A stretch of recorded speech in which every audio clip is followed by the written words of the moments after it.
Okay, so we are oh, and now I hear feedback.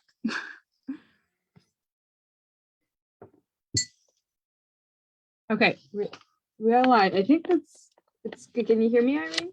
Yes, I can hear you. I can see you. And I'm Great. going to share our live on Facebook as well. Oh yeah, on your page. Yep, awesome. We're a little late, but it's okay. Yeah, excited. As long as we get our technical difficulties out of the way. Yeah, always happens. There we go. Oh, I see myself. Now let me share to my page. Okay, now I'm all here, all present for this exciting conversation. Yeah. So excited. Let's start with some introductions. I am Iryna Aronov. I have a therapy background, but also been doing relationship mentorship for couples and individuals. And I work a lot with intimacy and that vulnerability and really opening up in relationships and creating that deep connection and rich, emotional, juicy love life. And you are in the similar area. So tell us, what do you do? What do you focus on? Yep, and I'm the other Irene. And I am a sex and intimacy coach. My specialty is couples who struggle with sex, whether it's different levels of libido or a completely sexless marriage. And I help them make love and sex work and sexual desire work that grows with them and their relationship over time. So lots of interesting stuff around intimacy, around connection, and certainly vulnerability. Yeah. Our favorite topic always when we talk. Definitely our favorite topic. Yeah. And how intimacy and sex are so connected, right? You can't, I mean, sometimes they're not, but usually that makes the best of both worlds when they're connected. Well, you and I were talking a couple weeks ago, just kind of checking in, and we were talking about how both of us see that people are really I don't say like resistant is the word we use, but they have all kinds of excuses come up when it's time to do emotional work, so to do relationship work. And from the like objective point of view, they could be very clear signs that something is off in a relationship. Like, for example, they might not have intercourse for like a year or so, right? Or a really long time, and they still would avoid getting the help.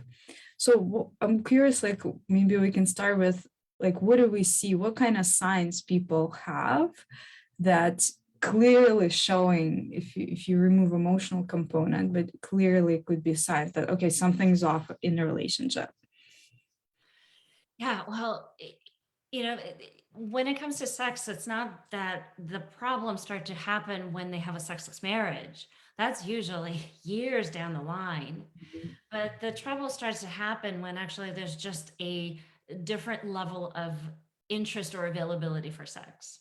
And that starts to create, or that it becomes the start of what I call the death spiral in the relationship. That this small, completely natural, completely innocent thing, which is one partner wants sex or sexual intimacy more than the other, starts to spiral out. And so this is, again, what I call the marriage death spiral.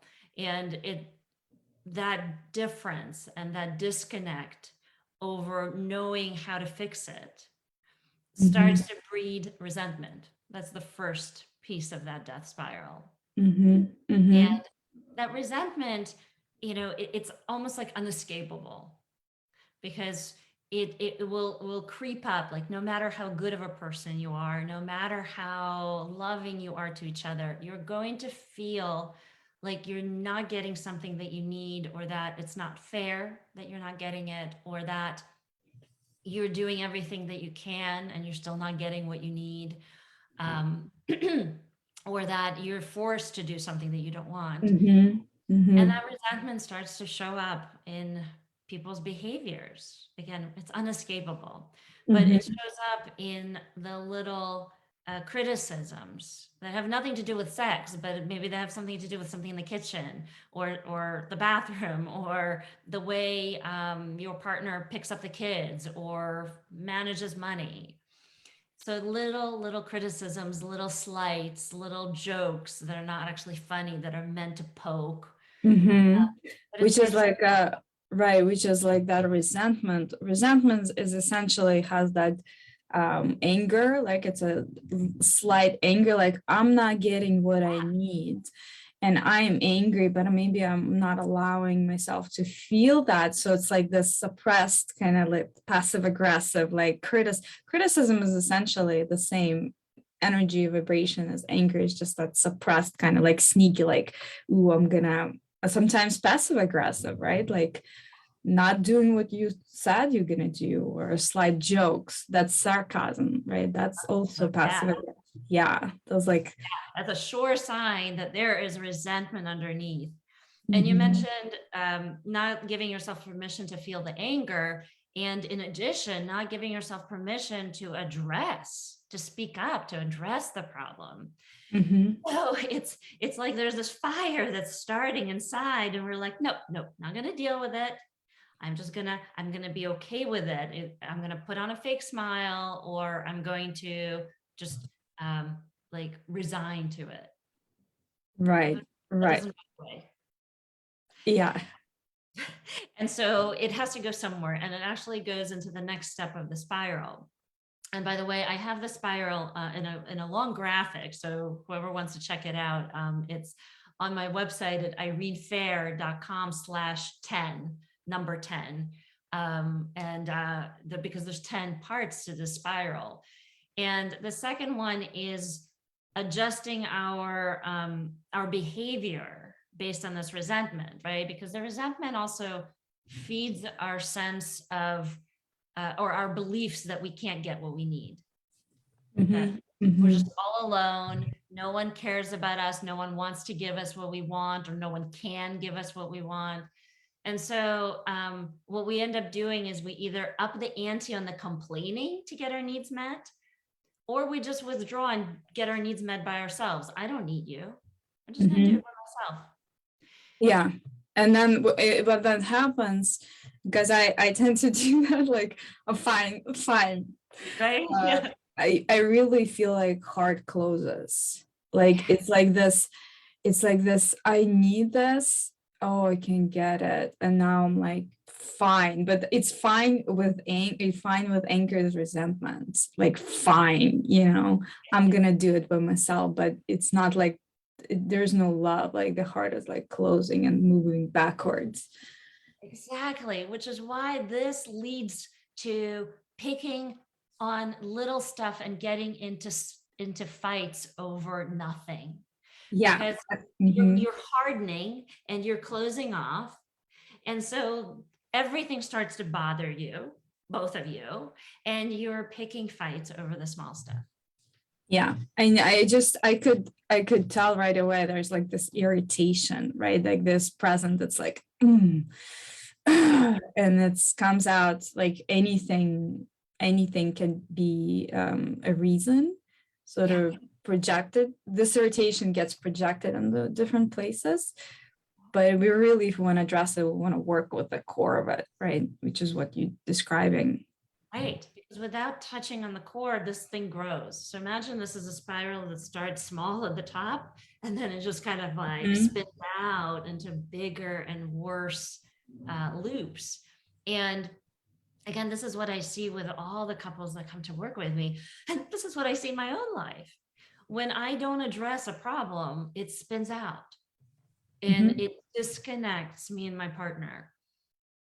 And that's the next step is you end up arguing over all the little stuff. None of these fights get repaired because you're not addressing the core issue. And so you start to distance yourself.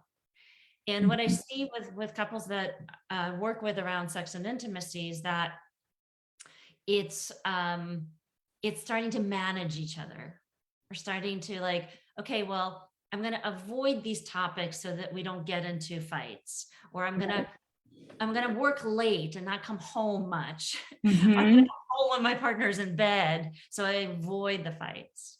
So it Yeah. starts to, it's the disconnect starts to really take place.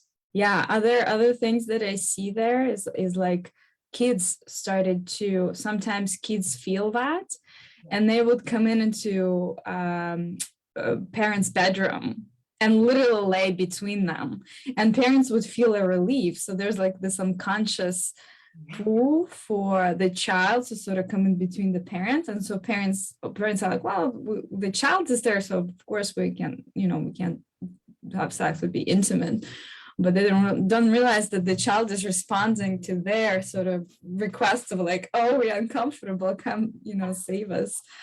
Yeah, And exactly. yeah, recruiting children, not consciously, it's not conscious, but a lot of the dynamic that's kind of plays out, that the child that becomes sort of like this reason people avoid it, or like excuse. Yeah. And another thing I've seen also here is that women tend to say yes when they feel no sometimes. And that's one of those spirals, right? And they say like, well, I'm going to tolerate it for like a few minutes, right? And disconnect from my desire and just do it so we avoid. And that's another avoidance kind of strategy of like saying, oh, I'm going to suppress my feelings, right? And suppress what I feel. I'm just going to tolerate it. And then it's going to be okay. So it's like sometimes there's sex present, but the quality of it is so not nurturing for both partners, because it's done with this like bracing, like, oh, okay, well, I'm just going to tolerate it. Yeah, I call it checkbox sex, and you check the box.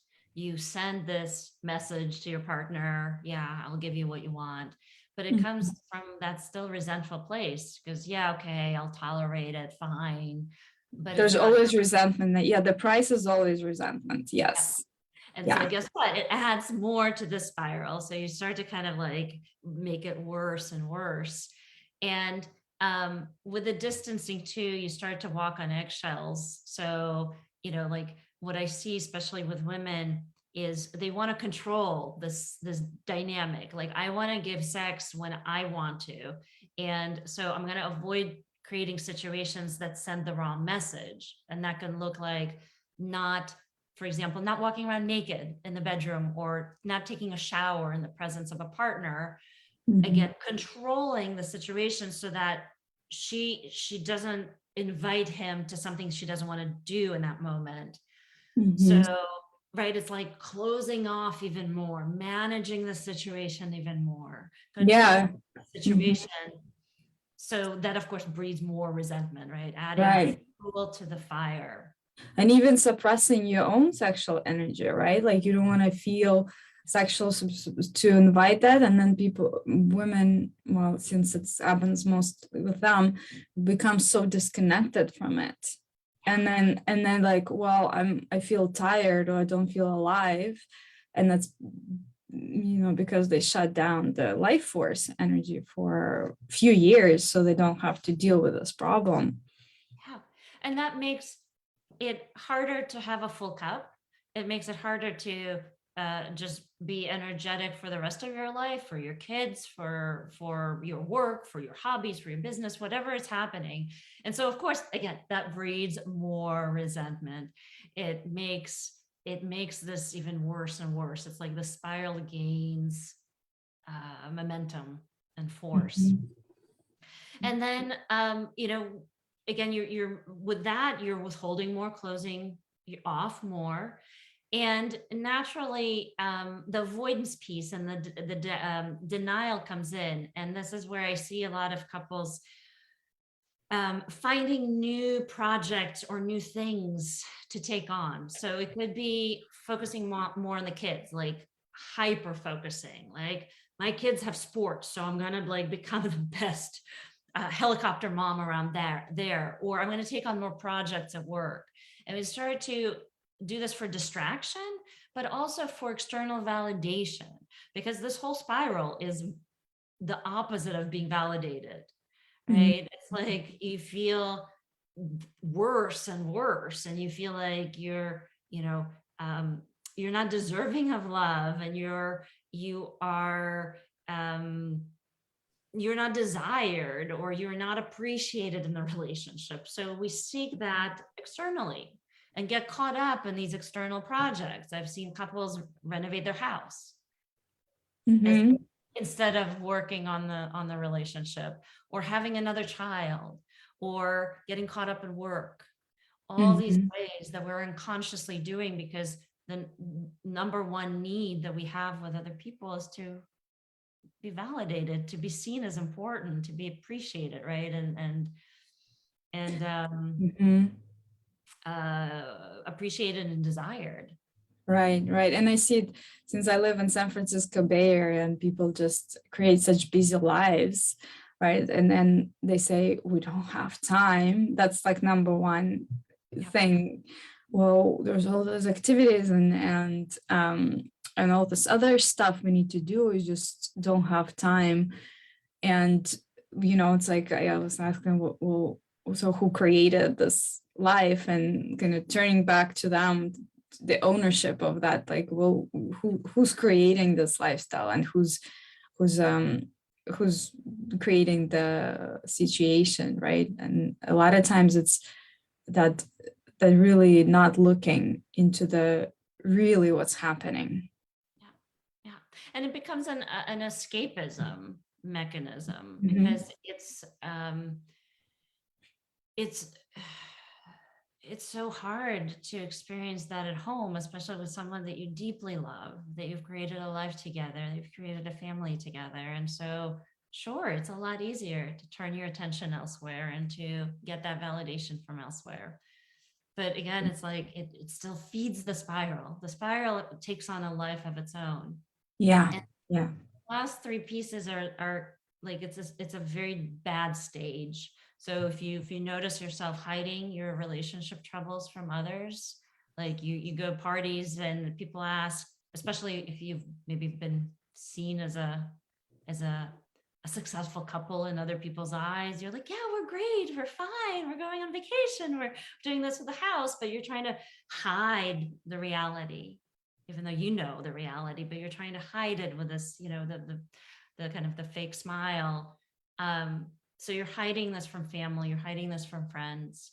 And that's a sign that this is starting to get really bad, because what they don't know is that you're catastrophizing inside now.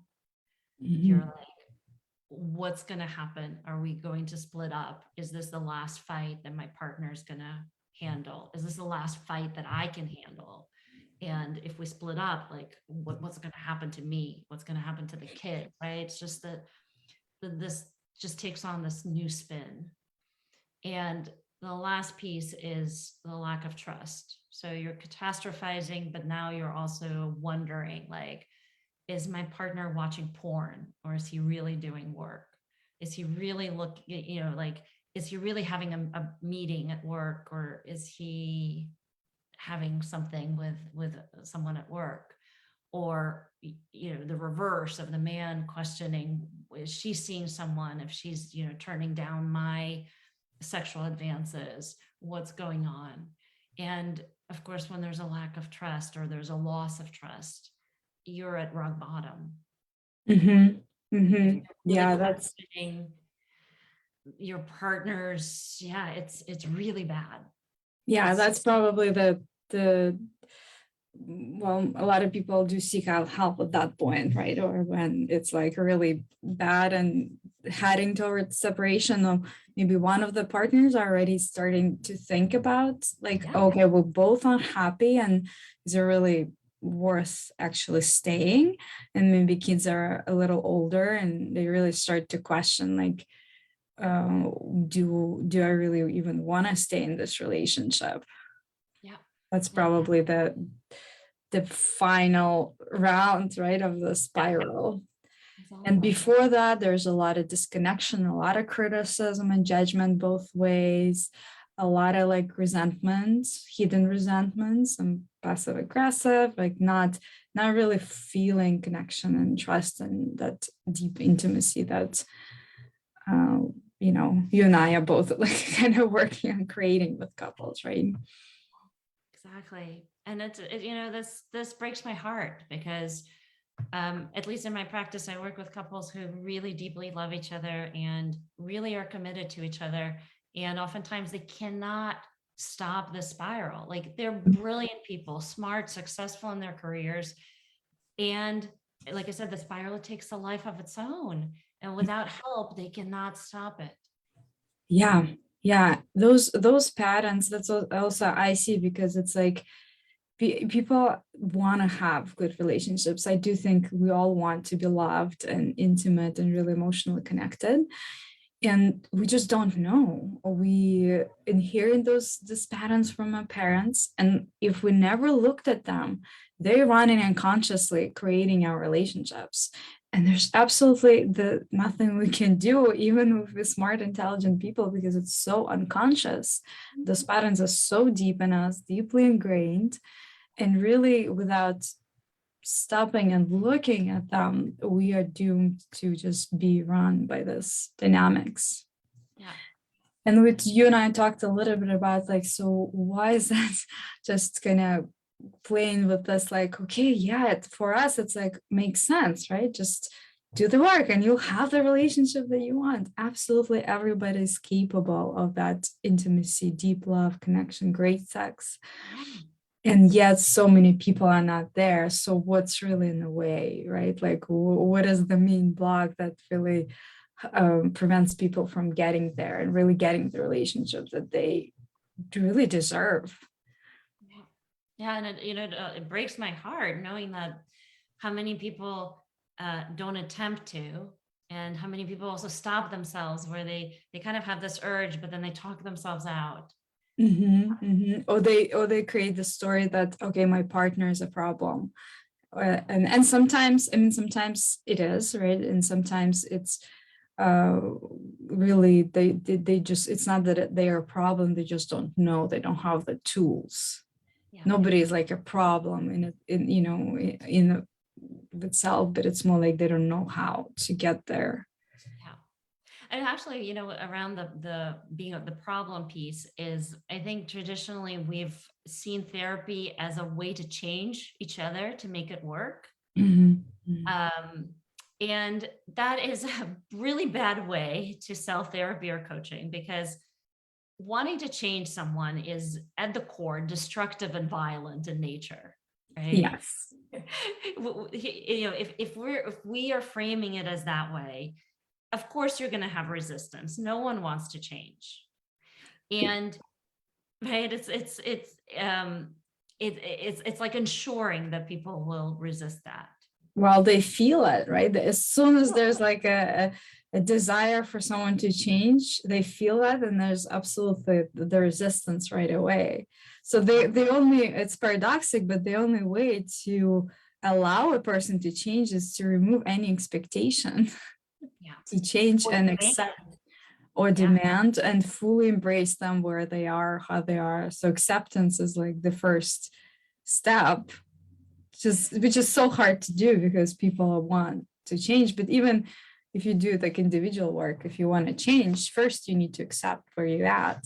Yeah, absolutely. Yeah. Yeah. And to me, it also connects to safety. So I'm a somatic experiencing trauma practitioner. So I always look at everything from the safety perspective. And yes, demanding or even just wanting someone to change creates a very unsafe situation.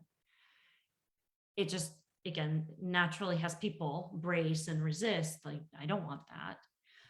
But it also, to your question of, what's the number one reason why couples don't get help? To me, it also comes down to the safety piece. And if we think about it, we generally live in an unsafe world. Like, you don't know what's going to happen. And job security is an issue. Healthcare, people worry about healthcare bills, college education for kids. Certainly now there's war happening. There's also, not the constant change in the world of like needing to learn new technologies, new phones, new apps, new social media platforms, like all this stuff is happening. There's viruses that are ravaging the world. So you have this layer of general unsafety, right, that we're all experiencing. But then if you're in a stressed relationship, that's another deep level of unsafety where there should be safety, right? So we have EFT and the emotionally focused therapy in common, like this approach that your relationship needs to be your safe haven. It's where you feel at home and relaxed. And in an already stressed relationship, it becomes the unsafe place. It becomes the place of criticism. It becomes the place of disconnect, of arguments, of resentment, all these things, and feeling unsafe to open up to your partner. And there are people who deal well with uncertainty and unsafety. And then there's others, which is most people, they realize, whoa, the world is unsafe. My relationship is unsafe. I can't add any more uncertainty into the mix. And so I'm just going to delay getting help, because yes, going to therapy, getting coaching, right? It can open up some things that maybe you've been hiding intentionally. So, yeah, definitely. It will open up those things. Right. And so it's like, can we actually take on any more unsafety? And this is a very paradoxical mindset, because we think, okay, once I get everything else sorted out, then I'll address the relationship. But because the relationship is such a big part of your safety, your sanity, your peace, it's about love and it's about connection. It's about getting your emotional needs met. The longer you avoid getting help, the worse it gets. You feel less and less and less safe. Right. It's almost like thinking, hey, I'm drowning right now, but once I get back to the beach, then I'll call for help. Yeah. It's crazy, right? It's crazy to think that I'm not going to call for help when I'm actually drowning. I'm going to call for help once I get back to the beach. But you may not get back to the beach. Yeah. The thing that's the biggest piece. And so it's almost like the couples who reach out for help intentionally realize that, or that they realize and they intentionally make the move that we cannot wait any longer. Like, we need to actually get help now. And that help is going to create a sense of safety. We're going to wave for that life raft, and we're going to hang on to the life raft, and we're going to feel like, not only feel, but we're going to be getting pulled out of the drowning. Yeah. I really love that reframe, that we're getting help to feel safe, right? To create safety. And it is true, like once we create that secure attachment, it is like coming to safe haven where you are safe. And of course, I'm just thinking that for those of us who haven't experienced that secure attachment in childhood, it's also very hard to even know that it's possible, because your chronic state of unsafe is sort of, you assume that's normal. So it's very, so things like EFT, or even, I don't know, maybe some movies or some couples examples, somewhere you need to realize that, oh, that's not actually normal, what I'm experiencing in relationship. It doesn't need to be this way. It can be a different way, because it's very hard to know if you haven't experienced it before. You just don't have a point of reference.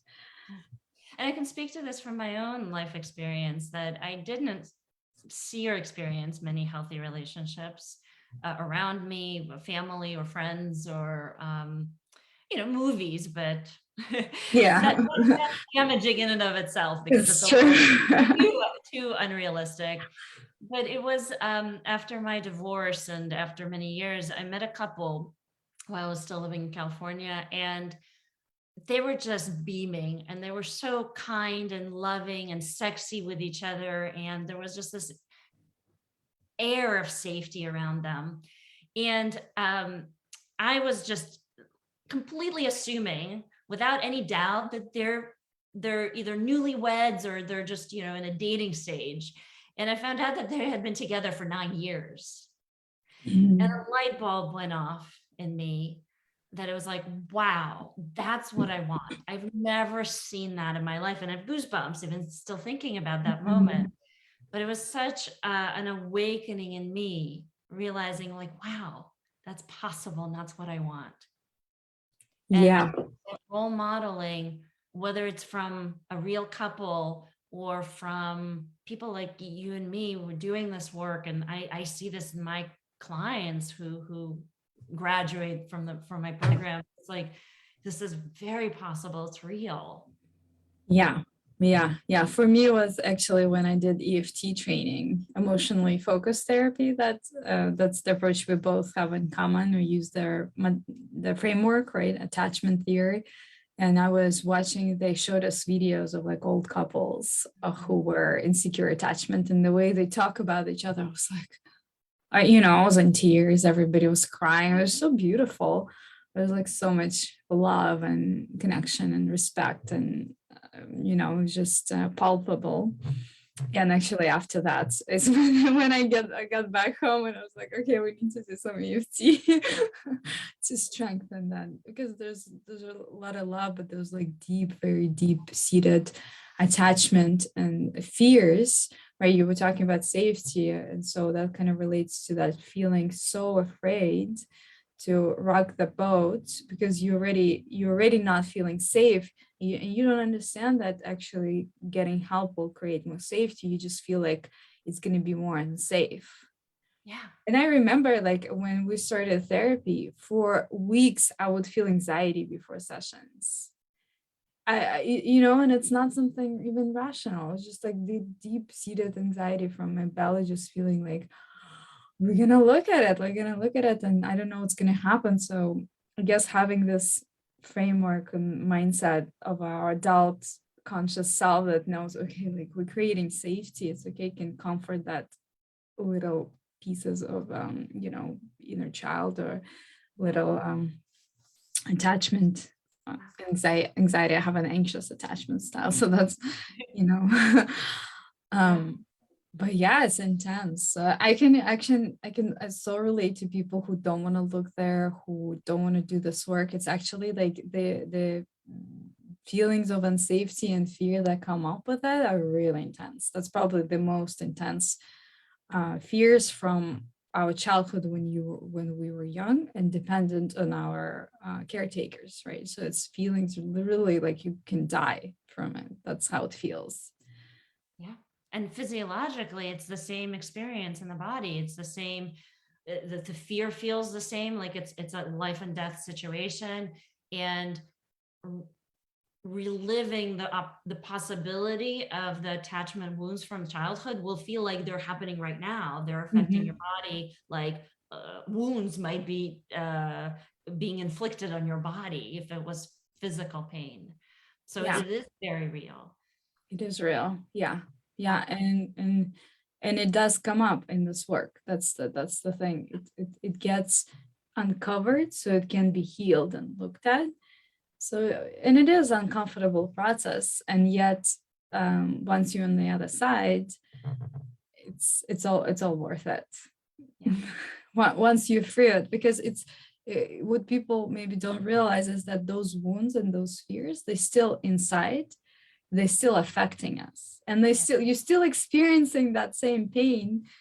So if you're looking, you feel like, okay, you're more aware of it, you're feeling it more, but in reality, you're already feeling it. You're not gonna feel anything that it's not there. Yeah.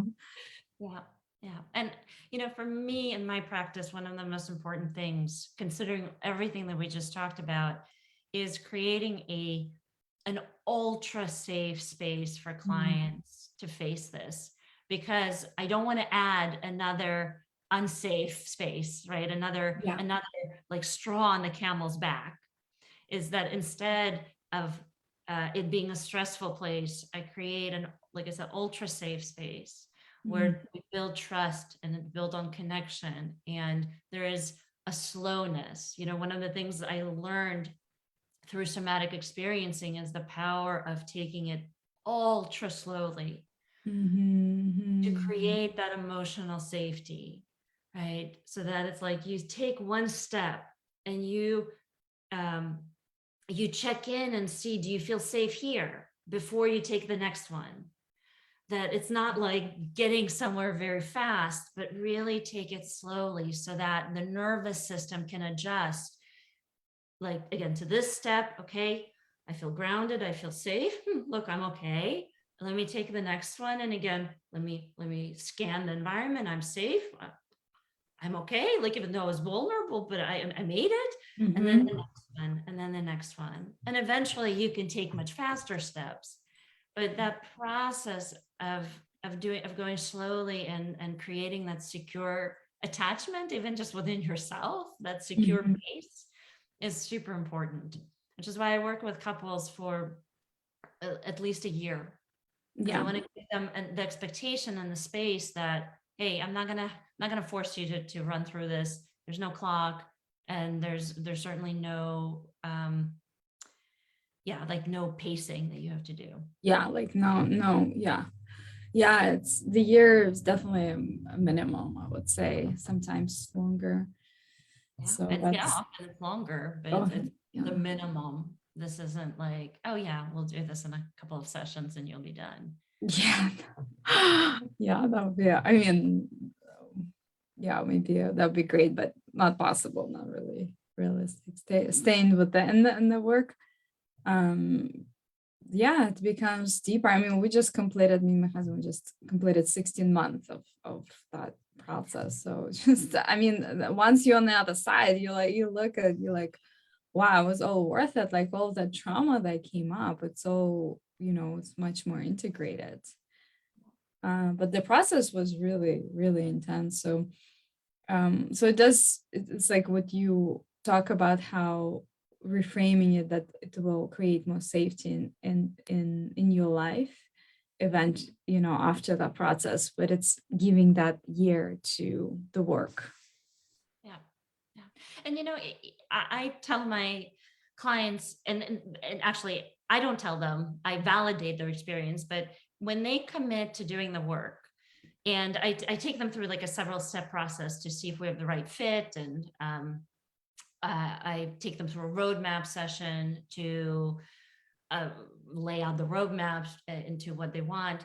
But as soon as they commit, as soon as they say, yes, we will work with you, magic starts to happen. And I'm not shy about using the word. It's magic that happens because they feel the difference of what it's like to have created that safety, even though we haven't really started the coaching itself.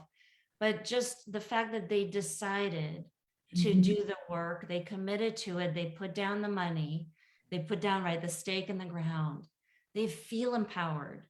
And recently I had a new couple sign up, and they messaged me like 2 hours after they did, saying like, we have hope for the first time in our 12-year marriage. Because again, it's like they chose to create safety. They chose to grab that life raft, or call for it, right? Call for help and grab it. And they're not drowning anymore. They may still be out at sea. They need to be reeled in, but they know that they're on the way to safety. And that's such a powerful transformation that happens as soon as you make that commitment. It's like that container, right? The container for the process is formed, and it's already some holding. I like the way you describe it, like that raft or something, like some holding. You're not drowning because you are held. The container is there. The person who's holding space is there to help. And you're not on your own anymore, because that's also such a big stressor for couples. Especially with sex and intimacy, it's like their problems are locked in their bedroom, right? Behind closed doors. They don't talk about it. They're ashamed to talk about it. And so it's all on them. It's 100% on them to figure it out. And of course they don't know how. So it's even more shame. Like, why can't we figure this out? And so, yes, when they commit, it's like they know they're no longer having to go at it alone, and that they have someone with them. And like, what is that if not empowering and creating that safety? Yeah. Yeah. So what would you say to people, and I would think about it, I'm just kind of wondering for both of us to what would I say to my even myself when I was in that situation, but when I am in that, when people, we in that space where we're still drowning and we are in just fear, right? And we on some level know that things are not right and there are problems, but we're so afraid to look. Yeah. And what could we really say Yeah. while in Well, that state? for me, the first thing that comes to mind is, well, if we're focusing on what's not working, and if we're focusing on like what can go wrong, of Mhm, course, we're going to get stuck deeper and deeper in fear. mhm, And so the antidote to that is to look at what is it that you want, which is mhm, really the biggest question in my work, is not just because it's about sex and intimacy, but because um, desire awakens you, desire gives you hope. There's still maybe huge fear about desire and what if it actually comes true, or what do I need to do or give up to have it. But generally speaking, when we think about what is it that we really want, it's actually, it produces hope. It kind of gets us out of fear. mhm. Desire is life, it's life energy, it's life producing. Yeah. So what I would recommend, like for couples, for example, if they're stuck in fear, but they know, like you said, they know that something is off, to sit down by themselves or ideally together and to write down a list or to talk about things that they really want to do together with each other. It could be non-sexual things, and of course sexual things, like 3 years from now, 10 years from now, what do they want to experience, what do they want to have, and Mhm, what would they really provide for them. So it could be going on some, I don't know, around the world trip, but it's not about just seeing the Eiffel Tower or seeing kangaroos in Australia. Like, how is this going to impact their hearts or mhm. their views on life? Or what is it that they want to experience in the bedroom? It may be orgasm for the first time. It may be um, pleasure with sex. It may be high levels of arousal. It may be meeting God through sex. Mhm, Whatever their mhm. dreams are, when you focus on your dreams, that gives that's an antidote to fear, because Yeah. fear is about what's going wrong and worst case scenarios and catastrophizing. Mhm. Again, desire is opening, it's expanding, it's about what's possible. Yeah. Yeah. and and it gives you then some information about what would create that fulfillment that you're seeking. Right. Right. So it's less Yeah. And about fixing the past, and it's about moving forward to the future that you want to create. yeah. Yeah. And I would really, I think that for me, the deserving was a big piece. Like, really, I would probably like, if I were to talk to myself like 3, 4 years ago when I was in that place, I would say, like, you deserve to have a safe, loving relationship. Yeah. You're worthy of it, you deserve it, it's absolutely your birthright, and you can have it. It's like that sort of piece of deserving and knowing it can be possible. Yeah. Yeah. And Yeah. that's a big piece. I think in this world, there's way too many messages around being practical and be realistic, and bring your expectations down. Don't expect too much. And Mhm. it adds to this insecurity inside that we don't deserve it. So it's like we have to build ourselves up from the inside, that actually, no, my standards are exactly what I need, and I deserve that. Like it's my birthright to have a relationship that fulfills me. I don't need to dumb down the standards or expectations. maybe Right, expectation right. is the wrong word, but kind of like what you think is right for you. Yeah. Or even desires, like for I was just reflecting for someone who's grew up and like we grew up in USSR and we were like maybe, but even here in America, like if you maybe didn't have much financially or wasn't a wealthy family, and then your desires constantly would be shut down, like get like all this conditioning messages like don't ask for too much, like we have all the saying even in Russian language where it's like if you ask for a lot, you're not going to get much. So better not to ask. And I worked a lot with myself. I mean, it took me like maybe a year to really just allow myself to desire, like, because there's all these blocks to even desiring, like, oh, you should be happy with little you have and be grateful. And gratitude is great, but it's really a lot of times it's used to like shut down your desire for more, which is a very natural thing for human being to want more. And it's a good thing because that's life affirming. Yeah, it's life affirming and it's life generating, because when you think about dreams and desires, and especially needs, you start to come alive. It's like, yeah, oh, wouldn't that be fun? Wouldn't that be nice? Wouldn't that be satisfying? It's never, oh, would that not be fun? Right? It's like we naturally, our bodies like lit up and light up and like come alive when we speak about dreams, and that's because it's inherent to who we are, Yeah. to come alive, to seek pleasure, to seek satisfaction, rather than to stay numb and small and just kind of as is.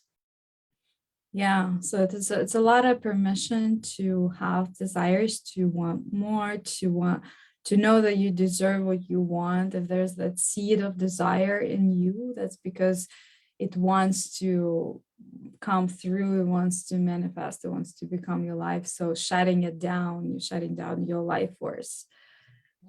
And it's good to desire loving relationships, great orgasms, whatever, whatever you want, all All of kinds. that. Yeah. And I use this visual and analogy in my coaching around how, like you said, desire is this natural force that's coming through you, and all the mechanisms that we use to stuff it down. So if we use physics to really think about this, so there's this energy, this geyser that's coming up in you, this desire. This is something that will be fulfilling, that you've thought about, maybe even from childhood, and so it's coming out of you with force. But then you need an equal amount of force to meet it, and then more force to stuff it down and to keep it down. Mm-hmm. So I'm not great with math and physics, but there's at least 3 times as much energy needed to do this and keep it there than it is to actually allow it to come up. And so Mm-hmm. we're constantly at an energy deficit, Yeah. holding it down, holding it down. It's actually not 3 times, 4 times, because this thing is still pushing itself up. Yeah. And I love mathematicians who can actually come up with an actual how this works. You The have this, bottom line, you spend energy to push it down, and exactly. then you You have need this this energy force, to you have bring this it up. force, and then you have this force. And Right. that's a hell of a lot of wasted energy trying to keep down something that would actually take you to a satisfying and potentially extraordinary life. And eventually you would and then you would eventually run off, because a lot of people say, well, I'm tired all the time, especially once you get to 40 and things like that. People are just like, well, it's not how it used to be. But if you're holding a lot of those things down, then there's a lot of energy that is caught up doing that job instead of helping you just live, right? That's like that desires, the life force. So to me, to me, this work is all about becoming more alive in my life. That's all it's all about. Yeah. And for helping people. This memory comes up for me as I hear you say that. I was lucky to hear this in my 30s. But this was, I don't remember by whom it was, but it was a quote by an older woman, like in her 40s, potentially even 50s. And it was something along the lines of, you can look back at your life and see the mistakes you made, or like ways that you gave up on your dreams, or ways that you gave yourself up in the past. And you can choose to stay bitter about that, or you can choose to create a life where that is no longer the case.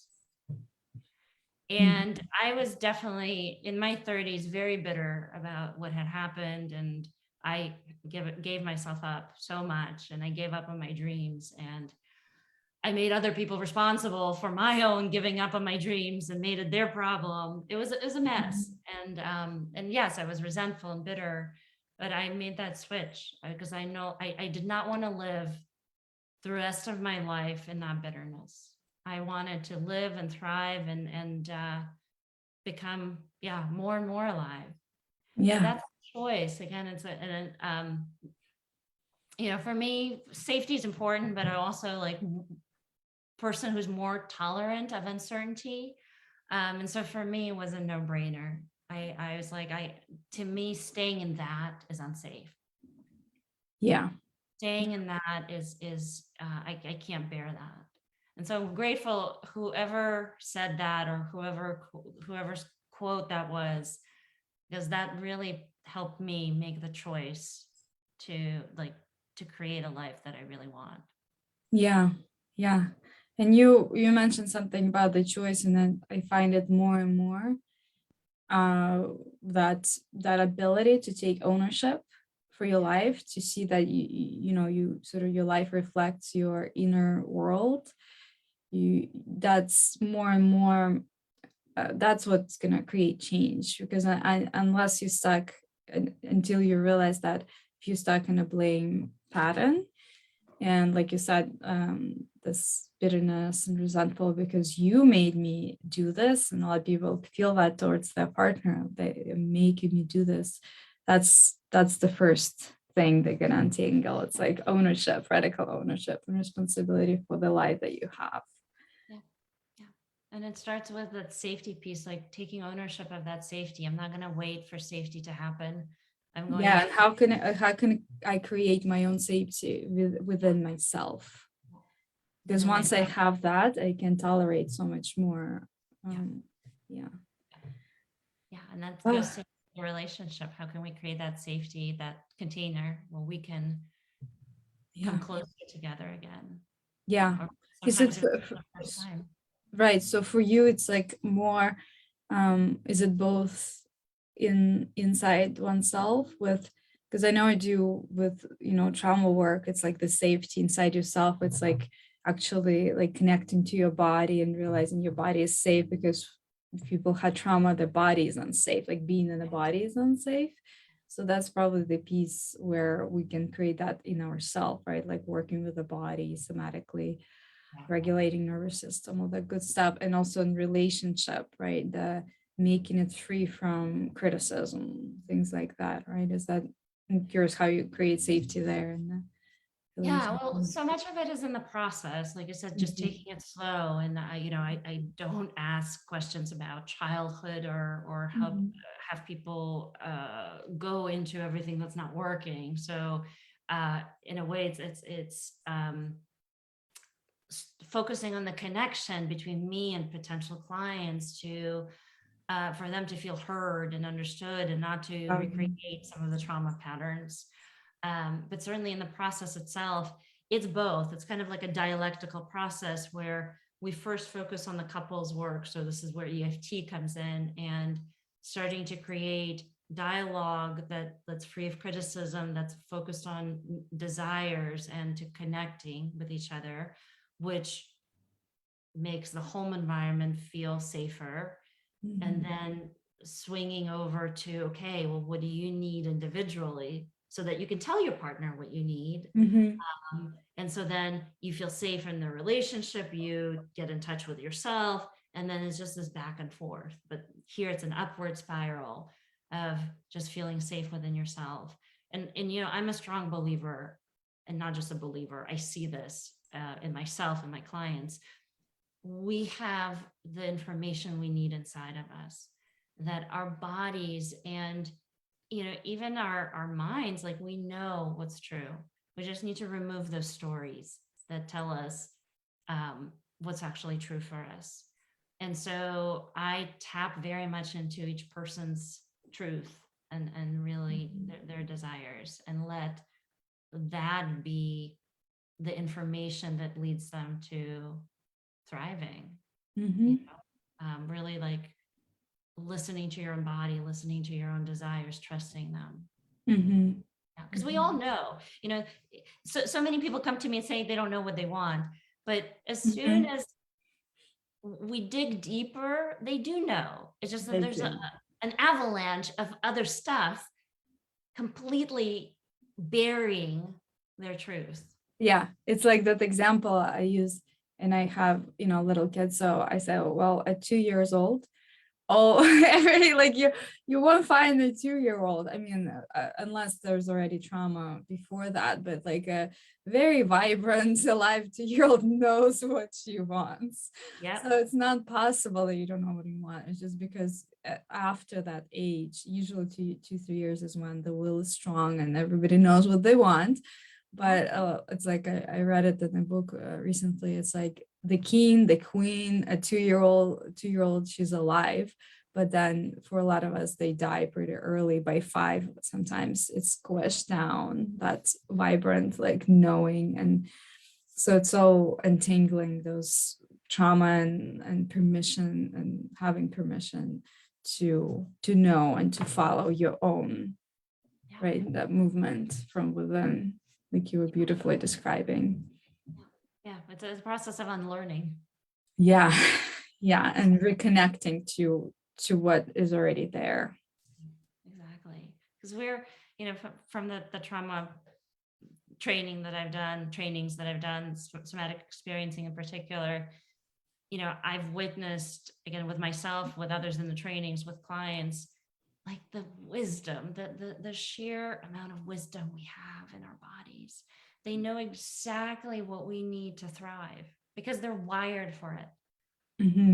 And it's miraculous to see when we listen to that, when we allow that, what happens. Yeah, it's beautiful.